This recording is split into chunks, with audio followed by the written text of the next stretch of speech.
Орусиянын Кемерово шаарындагы трассалардын биринде трамвайлар кагылышып, ондогон адамдар жабыркады. Бул тууралуу орус басылмалар жазышты. Интернетте адамдар катуу ылдамдыкта келе жаткан трамвайдан кулап түшкөн видеолор тарады. Анда трамвайдын тормоздук системасы иштебей калып, катуу ылдамдыкта жүргөн.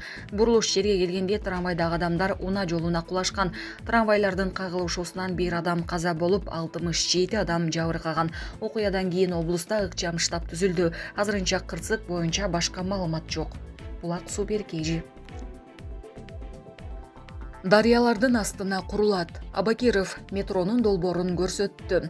Бүгүн 6-июндагы жогорку кеңештин жыйынында депутат Элдар Абакиров Бишкектеги жол тыгынын чечүү үчүн метро куруу керектигин айтты. Эл өкүлү ага метронун долбоорун алып келишкенин билдирип, аны жыйында көрсөттү. Бишкекте күнүмдүк жүргүнчүлөрдүн агымы 700 миңге жетиптир. Демек биз метрого муктаж болуп калдык. Бүгүн куруп баштаган күндө деле 5-10 жыл курабыз. Мага бул долбоорлорду дарыяларды колдонуу сунуш жакты. Дарыялардын үстүнө жол, астына метро курулат. Ананда дарыялардын үстүнө турак үйлөрдү куруп, элге сатсак каражат маселесинде четсе болот экен, деди Абакиров. Ошондой эле аялдамаларга жеңил унаалар токтоп алып, жол тыгынын жаратып жатканын айтып, жол кыймылынын коопсуздугун көзөмөлдөө башкармалыгынын кызматкерлерин аларды көзөмөлдөөгө чакырды. Беле кетсек, мунун алдында эле депутат Арсланбек Малиев Бишкек шаарына метро курууну сунуштаган. Булак Супер Кежи. НАТО ЖКК мамлекеттерине кирип келүү боюнча иш алып барууда, андан сырткары аба мейкиндигинде жасалган чыгымдар көбөйдү. Бул туурасында РФтин коопсуздук кеңештин катчысы Сергей Шойгу ЖККнун коопсуздук кеңештин катчыларынын комитети чогулган отурумда айтканын РИА Новости жазды. Анын айтымында жамааттык коопсуздук кызматташы уюмунда жаралып жаткан кооптуулук НАТОнун экспансиялык саясатынын уландысы. Жамааттык коопсуздук зонасынын түндүк жана батыш чек араларында альянстын аскерлери көбөйүп, курал-жарактын жаңы системалары жайгаштырылууда.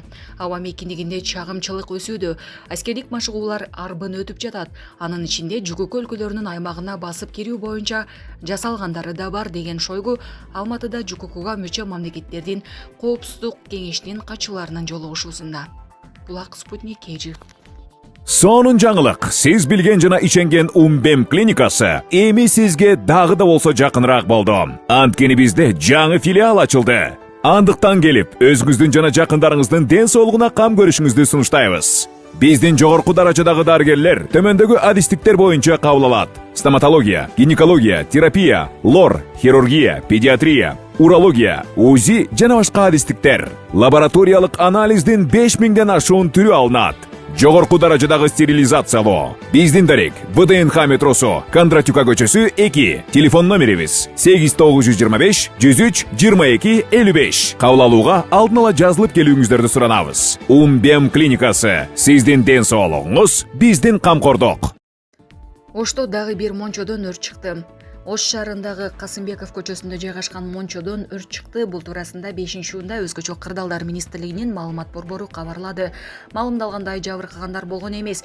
Өрттө чүрөгө саат 19:53 Ош шаардык номер 13 өзгөчө кырдаалдар башкармалыгынан бир күчүрмөн эсеп тартылып, рейдтин кызматкерлери менен биргеликте өрт 20:20 толук өчүрүлгөн. Өрт электр зымдарынын кыска туташуусунан улам чыккан деп кошумчаланган маалыматта. Беле кетсек, кечээ 5-июнда Оштогу Кокумби көчөсүндө да бир мончо жарылып өрт чыккан. Анда 7 киши жабыркаган айтылган. Булак Супер Кежи. Кечирдим.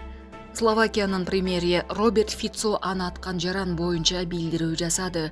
Словакиянын премьер-министри Роберт Фицо ага кол салган кылмышкерлерди кечиргендигин айтып, окуядан кийинки алгачкы билдирүүсүн Facebook баракчасына жарыялады. Бул тууралуу чет элдик басылмалар жазып чыгышты. Анын айтымында учурда ал Братиславадагы ооруканада амбулатордук дарылануудан өтүп жатат. Июль айларында ишке чыгып, өз кызматтык милдетин уланта турганын кошумчалаган.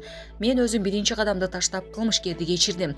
Ага юридикалык аракет кылып же компенсация төлөөдү ниетим жок. Бул ишке ал жалгыз барган эмес. Мен ага кылган иш аракетине өзү баа берүүсүнө мүмкүнчүлүк берем деп калтырган билдирүүсүндө. Беле кетсек, 15 майда Словакиянын премьер-министри Роберт Фицого кол салуу болуп, аны аткан жаран кармалган. Полициянын маалыматы боюнча ок аткан адам 71 жаштагы Левица шаарынын тургуну, белгилүү словакиялык жазуучу Юрай Чунтыла болгон. Ал негизги ишмердүүлүгүнөн тышкары өлкөнүн либералдык партиясынын активисти экендиги айтылат. Булак Супер Кежи.